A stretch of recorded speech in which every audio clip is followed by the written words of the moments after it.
The latest EU Commission report on the implementation of the Nitrates Directive, based on data for 2016 to 2019, warns that nitrates are still causing harmful pollution to water in the EU. Excessive nitrates in water are harmful to both human health and ecosystems, causing oxygen depletion and eutrophication. Where national authorities and farmers have cleaned up waters, it has had a positive impact on drinking water supply and biodiversity, and on the sectors such as fisheries and tourism that depend on them. Nevertheless, excessive fertilisation remains a problem in many parts of the EU. Virginijus Sinkevicius, Commissioner for the Environment, Fisheries and Oceans, said about this: "The implementation of the Nitrates Directives over the last 30 years has undoubtedly increased water quality overall in the EU. We also see that real efforts to switch to sustainable methods are paying off. However, the pace of change is not enough to prevent damage to human health and preserve fragile ecosystems. In line with the European Green Deal, more urgent action is now needed to achieve a sustainable agriculture and protect our precious water supply." Nitrate concentrations have fallen in both surface and groundwater in the EU compared to the situation prior to the adoption of the Nitrates Directive in 1991.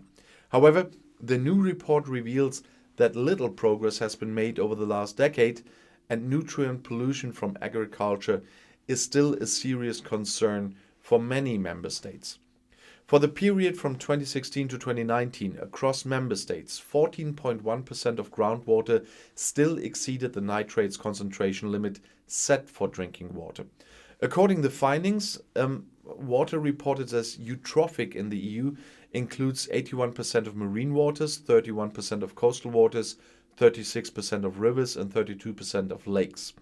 The Commission will act to improve compliance with the Nitrate Directive, which is a prerequisite for reaching the European Green Deal objective of reducing nutrient losses by at least 50% by 2030.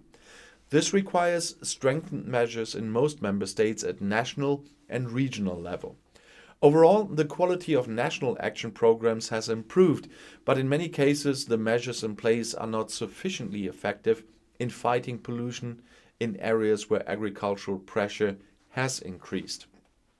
Climate change impact in tackling nitrates pollution has to also be better factored in at national level. Belgium, Czech Republic, Denmark, Germany, Finland, Hungary, Latvia, Luxembourg, Malta, the Netherlands, Poland and Spain are facing the greatest challenges in tackling nutrient pollution from agriculture. Bulgaria, Cyprus, Estonia, France, Italy, Portugal and Romania also have hotspots where pollution should be urgently diminished. While nitrogen is a vital nutrient that allows plants and crops to grow, high concentrations in water are harmful to people and nature. Nitrates from livestock manure and mineral fertilizers have been a major source of water pollution in Europe, seriously, for decades. About half of the nitrogen in fertilizer and manure applied in Europe is lost to the surrounding environment. In economic terms, this amounts to a loss of potential benefits to farmers of around 13 to 65 billion euros per year. Nitrates put human health at risk, notably by polluting drinking water. This has also significant economic impacts in terms of cleaning the water for human consumption and for the communities who depend on the polluted waters, such as fisheries and the tourism sector. The overall environmental costs of all reactive nitrogen losses in Europe are estimated at around 70 to 320 billion euros per year, much beyond the costs of reducing pollution at source.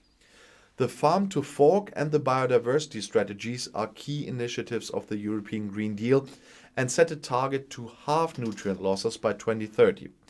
This should be achieved notably by implementing and enforcing in full the relevant environment and climate legislation. The Nitrates Directive is key in that. It is an important instrument to achieve the objective of the Water Framework Directive of good chemical and ecological status of all water bodies by 2027 at the latest. The directive sets out a number of steps to be fulfilled by member states. The Zero Pollution Action Plan, which aims to reduce pollution in air, water and soil to levels no longer considered harmful to health and natural ecosystems by 2050, will also contribute to reduce nutrient pollution. And I'll see you in my next video. Bis gleich.